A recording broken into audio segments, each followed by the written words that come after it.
Hey, it's Warren Huart here. Hope you're doing marvelously well. I'm sitting here with the wonderful Dan Vicari. How are you? Nice to meet you. And I did have to ask him if I pronounced it right. I know it's the obvious way of doing it. It is. With my name, everybody goes, they either go Huart and drop the U, or they go Huart. You know, so I've had every one.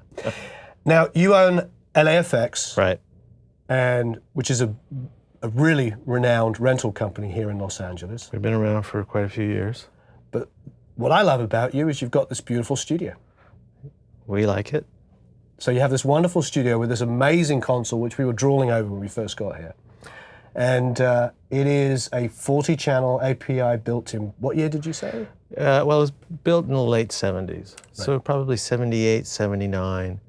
And then it was rebuilt by Brent Averill. Who's wonderful, of course. Yes. Yeah. And you bought it from who? What was the story? Christopher Cross. Oh, yeah. Yeah, he paid Brent to build it.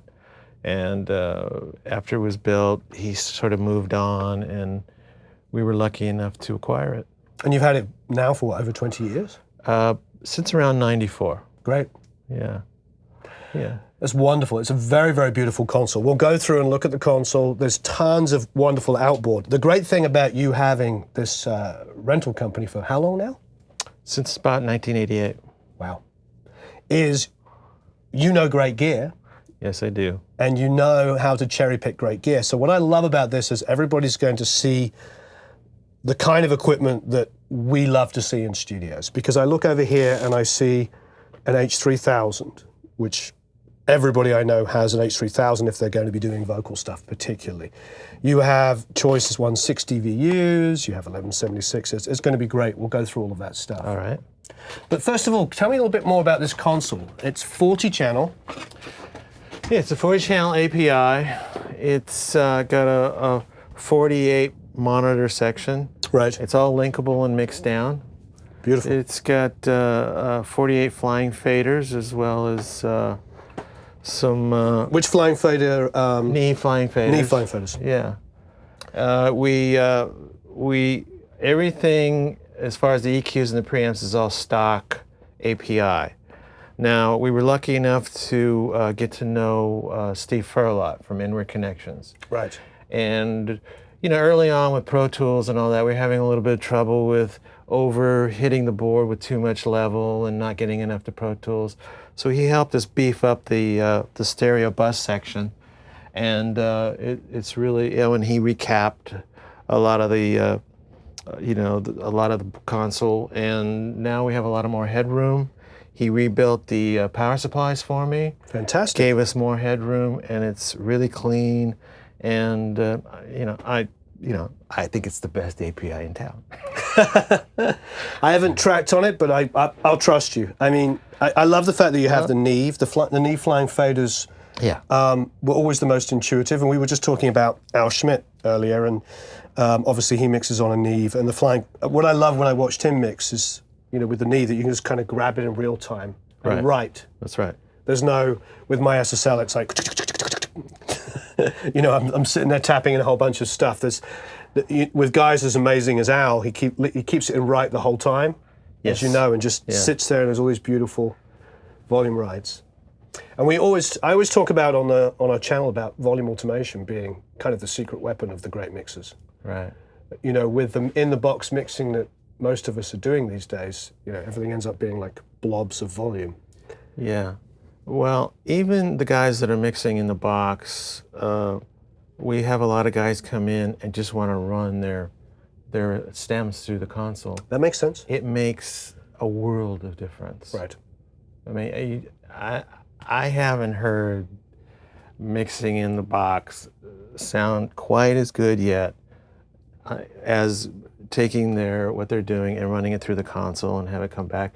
And especially, a lot of guys like to go back to Pro Tools for their final mixes, but we also have, you know, like the ATR 102s and the, you know, quarter-inch, half-inch. And I tell you, that makes a world of difference as well.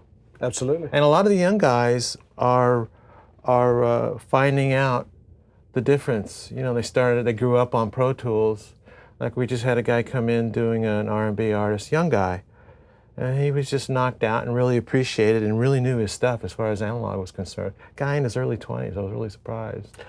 Oh, there's a lot of our subscribers are really passionate about audio. I mean, that's why they watch, that's why they engage. And one of the great things, now you have obviously several live rooms here, is I'm all about the front end. I mean, having this much discrete and transformers and just beautiful equipment on the front end is massive. But we also have, we have some Neve preamps. We have. Well, you own LAFX. So exactly. So we have, we have GML, we have Neve, we have Millennias. Right. So you've got a fair amount of other. And the thing is, with all that equipment here, if you're here recording, bring in what you need. Yeah. As long as it's reasonable. Yeah. That's amazing. I mean, we, like when Eddie Kramer's here, I mean, it's stacked up to here with extra gear. Right. And Tommy, too, my brother, Tom Vicari, sometimes he does that as well. Does he mix here when he's mixing? We just did a project with Philip Bailey from Earth, Wind & Fire that he recorded and mixed there. Oh, that's amazing. Yeah. And we've done a few surround mixes. We're bringing a Martin Multimax, and we'll set up a couple of speakers back there, and he'll bring in his PMCs. Sounds wonderful. That's amazing. So the EQs in these are 558s. Yes. Which are gorgeous. Anything specific about this console? That really, I mean, the route, I've noticed on every API, I've owned a couple of APIs in my life, and I noticed that everyone's just a little different because whoever it was designed for, they would do something specific for them. Well, when Brent did it, he added, with the linking of the consoles. Yep. And even though this site isn't automated pretty much with Pro Tools, it actually worked out good for us because people can run things through here and they can automate what they want down here in Pro Tools. Yeah, that's fantastic. Yeah, so it's really, we kind of, we have our feet in both worlds. Yes. I think we have the best of the analog, but we're very current with our Pro Tools, and we have Apollo stuff for UAD. Great. And we have all the Waves plugins and. That's fantastic. Yeah, so, but then also people lately have been wanting to use the 24 track. And are you? And then after they record and then dump it over into Pro Tools. Right. Yeah, I love the studio. I have an A80. This is it's 827. 827. Yeah. Yeah, beautiful. Dave Jordan loved 827s, made a lot of records on them. He'd always tell me about it. So let's check out all the outboard here. Cool. So 560Bs, a pair here, absolutely beautiful. I love them on kick and snare. They almost exclusively get used on I've used those. them on kick and snare as well. Yep, lovely. Talking of Steve Furlux, you have a couple of inward connections here. You have the Brute and the Opto, Opt 1. Yeah, those are actually the same now. He renamed it. Yeah. Ah, I didn't know that. Yeah. Oh, that's good to know. Yeah. Some of his EQs, which are beautiful. More compressors of his. Compressors. And this was his sort of 500 series version of what he thought was a Pultec type EQ. Are they tube or are they solid state? No, it's solid state. Right. Because I know that Steve Jackson, who now owns the Pultec name, he's making the tube version of these, which are tiny. He's doing incredible work on like that. I love the 312s, the BAE ones. They sound wonderful. I actually have 6 of these, so that's lovely. I actually have never used one of these. A GML Mic Pre. It's very clean. Yeah. Yeah. It's some guys aren't crazy about it because it's like whatever you put in, you get out. It doesn't have like the character you would have with an API or a Neve. Right. But it sounds amazing. And a lot of guys use those for this setup right here for kick and snare. Kick, snare, using the EQ. Sounds amazing. Interesting. Yeah, you'll get whatever the drum sounds like, that's what you get. Perfect. I like to color, but then again, there's probably lots of situations where you don't want to color, so it's great to have them. H3000, we were just talking about earlier. Wonderful. So you have it set to voice doubler. I think that's probably where I use it quite a lot. Yeah, and the micro pitch shift and Absolutely. different. Yeah. Yeah, those are fantastic for thickening vocals. Yes. A good old-fashioned SDE 3000. Yes. Great digital It's delay. real old school. When we first started, it was a very popular item. Oh, in the 80s, I think. Yes. So many stereo guitars. That's like right. Oh, fantastic. Now the TC, these are the power supplies, presumably? And this Oh, for no, this? that's for the M6000. That's for the M6000. Okay, cool. Yeah, we got a fair amount of reverbs that are available. The M6000, the 960, the 96, the PCM 96 is a very nice reverb. Very, very nice reverb. Beautiful. Not a whole lot of people are familiar with that. Yeah.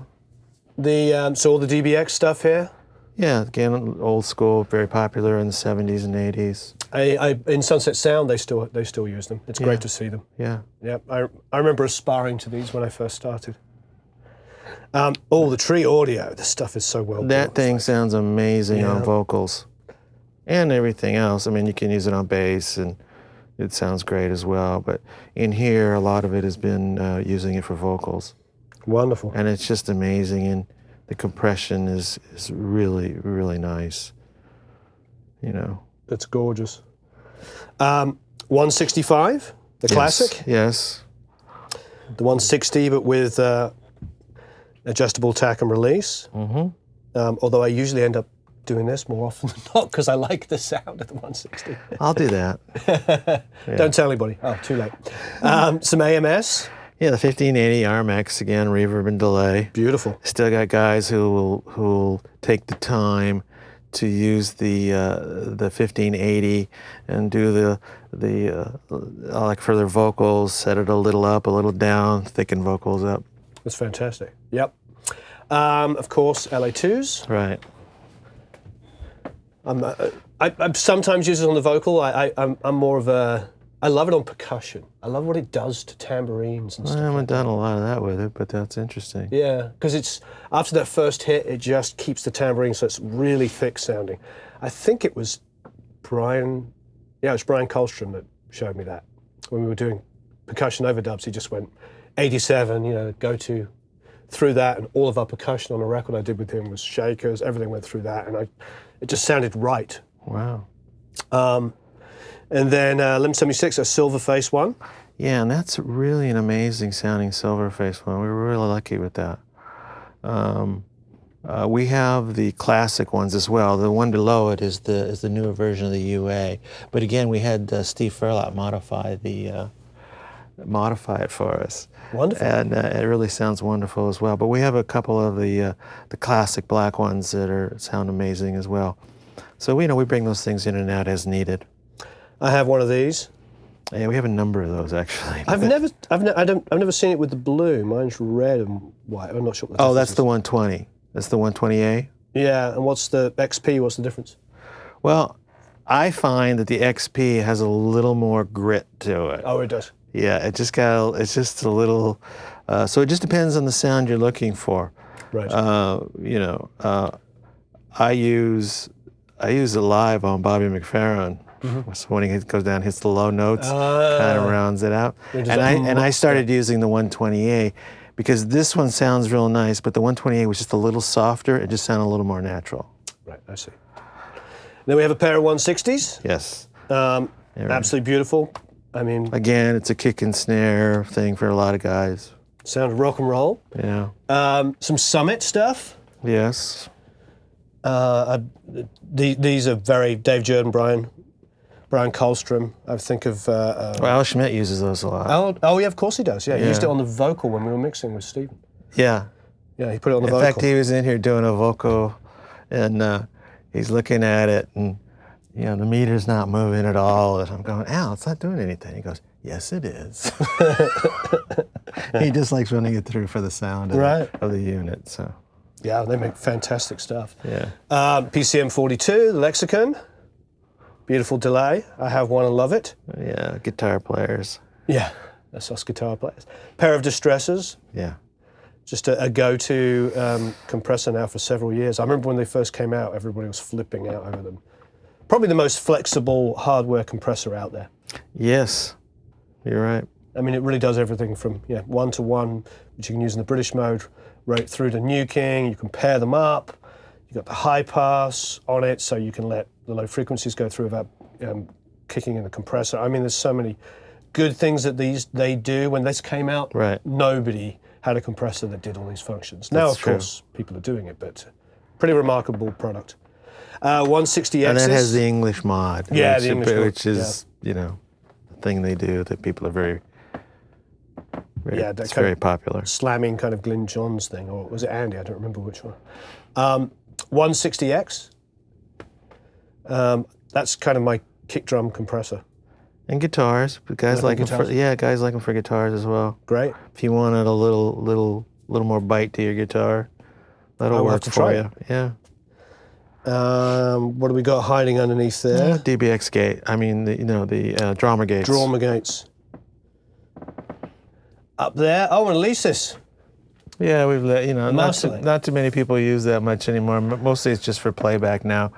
But we used to record. A lot of people used to mix to those. That's right. Yeah. They would mix to those. They'd mix, back to Pro Tools. And then under that you have the Burl, which we go through, use to do our stereo mixes back to Pro Tools. Very nice sounding unit. And then, an SSL 4000 compressor. Yeah. That's probably very popular for the stereo bus compressor. Although we do have Neve 33609s that we bring in if somebody wants to use that instead. Wonderful. Yeah. Transient Designer underneath. Yeah, it's really good for those, toms. Yeah, if you have a little trouble with toms, you can bring that in. You can dial it in. Oh yeah, I use it on kick, snare, and toms. Yeah. I'm a big fan. Now, obviously now the software version's incredible and not as many people buy the hardwares, but I still like to reach over and do stuff like that. PCM 96, great verb. It is. It's really a wonderful verb. Tube-Tech.CL1B, that's one of my favorite mixers, Mark Endert's go-to vocal compressor. That's a great sounding compressor. And then underneath, TC Electronics. The 2290 delay. Wonderful. It's still a great delay. It has such depth and width. Wonderful. So you have a lot of great outboard effects here for mixing. Yes. Yeah, that's wonderful. But as well, like I said, we have most of the Waves plugins, and we're also getting into the UAD plugins as well, so if people want that. We had Jimmy Douglas in here a couple weeks ago, and he was just very into using the UAD plugins. Great. So, we can accommodate, if you like analog outboard gear, vintage stuff, we have that. If you want your digital plugins, we have that as well. Great. Well, let's check out some of the live rooms. All right. So what would you call this? Your overdub room? It's mainly our vocal booth. Yep. Overdub room obviously for guitars. Great. We even have a couple of engineers who love putting drums in here. They want us compressed. I can believe it, yeah. Yeah. And it has a very unique sound to it. Yeah, it's beautiful. I have all the different surfaces and everything. Yeah. So a nice collection of stuff here. I was saying to you earlier, I used to have one of these. I love that amp. Beautiful. Yeah. And this is... it's a Fender Bassman. We also have a deluxe reverb, same style. That's the 410, yeah? Yeah. I love that sound. I'm sure everybody knows that's what the first Marshall was based on. Oh, really? I did not know that. Yeah. But we couldn't get, was it 6L6s, so they used EL34s, so it changed the sound somewhat. Oh, okay. I don't know the Budda stuff that well, but I know people that I love it. Obviously, good old Matt. Oh, there's a Tiny Terror in here? Yeah. Yeah, those are great. Yeah, and this was the Jimi Hendrix reissue. Oh, it was. Oh, you know what? Crystal Algae, we were at his studio, has the same setup. He loves it. Yeah. That's wonderful. And then the East, I don't know anything about East.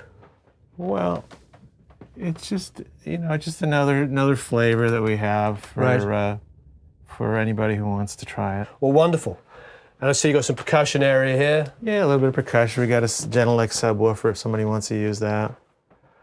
Like when we're doing the film stuff, we'll bring that in and use it for 5.1 mixes. Wonderful. Oh, let's check out the main drum room. All right. So this is the your main drum room where you mainly track drums? This is the main drum room. Perfect. And when we're doing drums or we have a band in, we'll move the B3 out. And a lot of players like to sit close. So we might have a keyboard guy there or a guitar player over there. If we're doing acoustic, like jazz type stuff, right. We'll move the table out there and put an acoustic bass in there. The whole place is wired. That's fantastic. Yeah, so we use every space, and most of the top drummers in town have played in here, like Vinnie Colaiuta, John Robinson, et cetera, et cetera, et cetera. That's amazing. Yeah. Now you have a beautiful C7 we were talking about earlier. Yes. And what's the? There's a good claim to fame. Can you tell us a bit about this? Well, there's a sample program called Ivory, and they went around town looking for a C7, and this is the one they picked to put in their sample program. That's fantastic. And did they record it here? They recorded it right in here. They spent about a week because it's like one note at a time and different pressures of that note each time.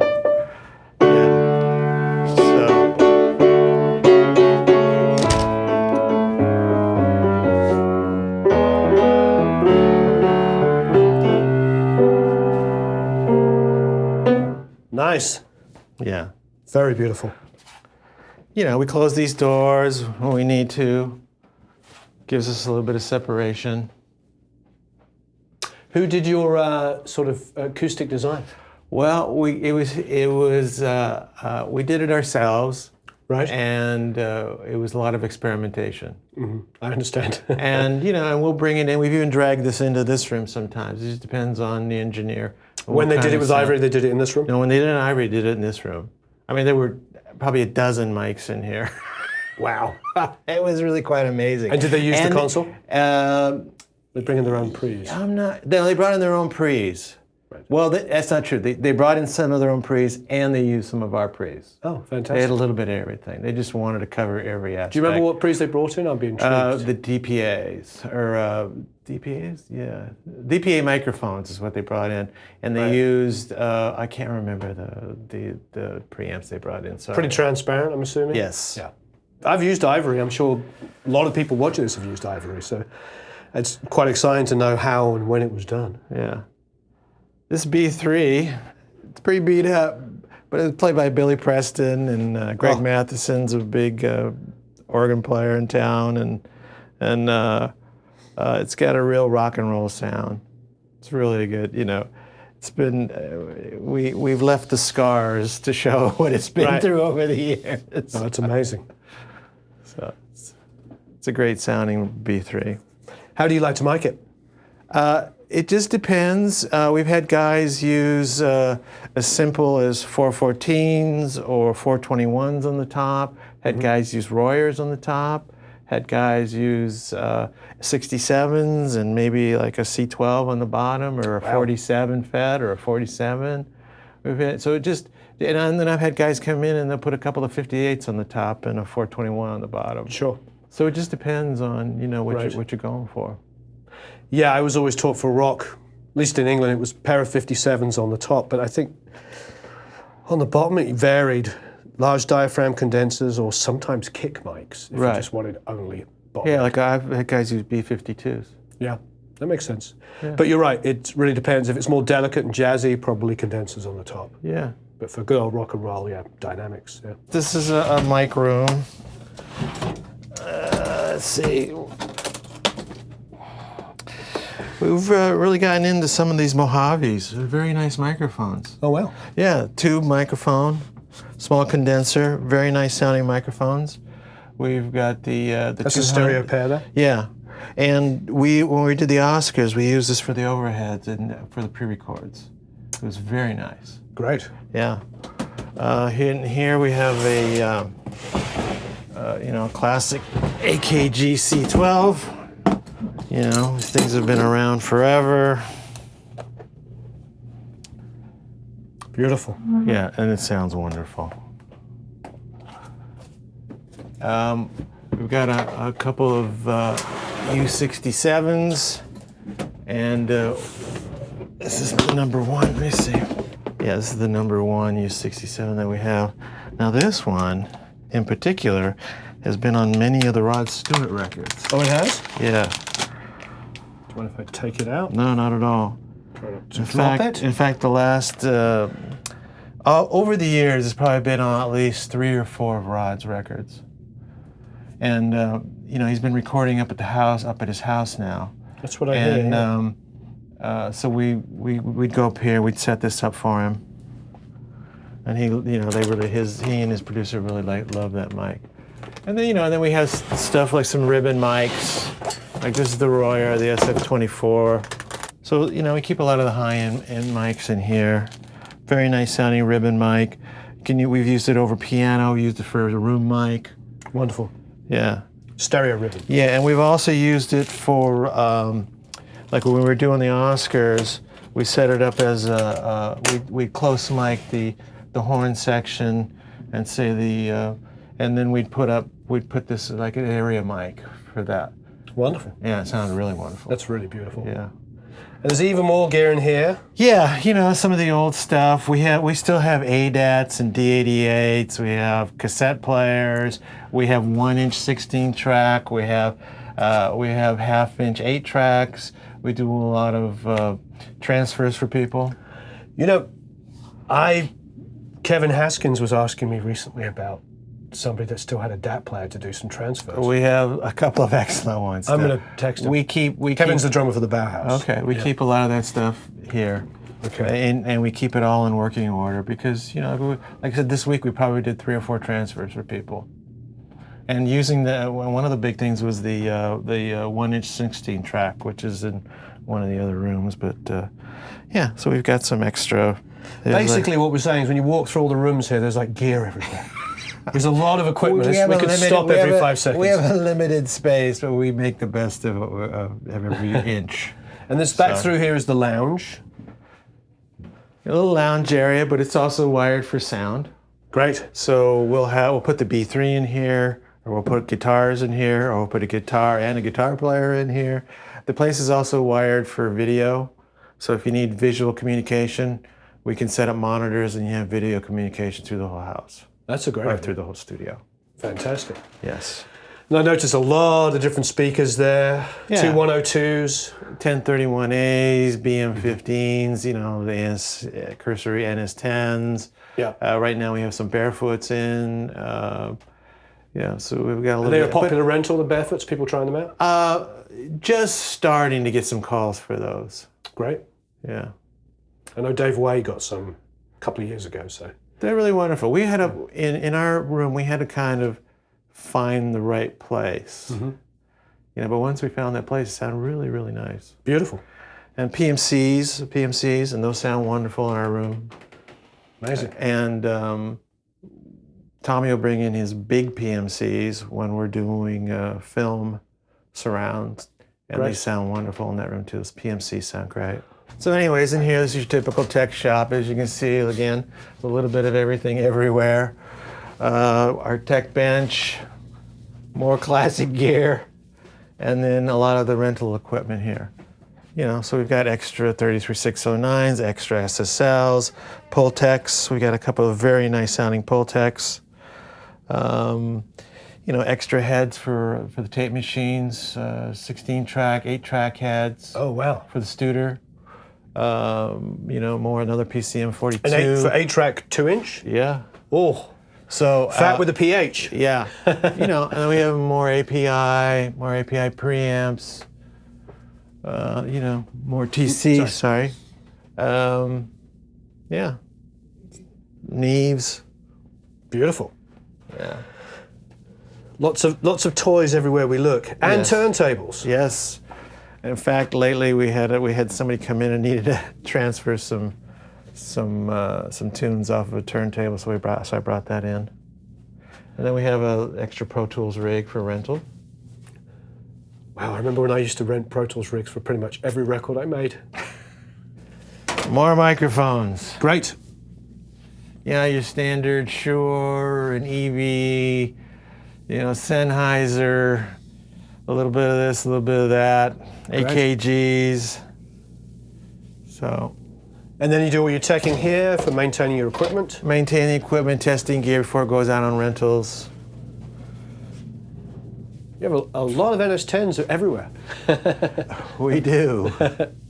I see the Aura tones as well. Yes. Well, Dan, thank you ever so much for showing us the studio. Thanks for coming. I really appreciate it. I love being able to do this because it gets to show people what the sort of real world quality stuff that people are using. I go to studios all the time and, you know, we try to show off some of the gear, but the choice stuff you have here is fantastic. Well, thank you very much. Especially the outboard stuff when it comes to effects, because, you know, guys like me, we have one or two pieces, like we'll have an H3000, but this, I think this fulfills all of the wish list. Pretty much. Yeah. So thanks ever so much for having us. Well, thank you for coming. We really appreciate you coming. As ever, please subscribe. Go to producelikeapro.com. Sign up on the email list. You can try out the free trial of the Academy. And thank you ever so much for watching.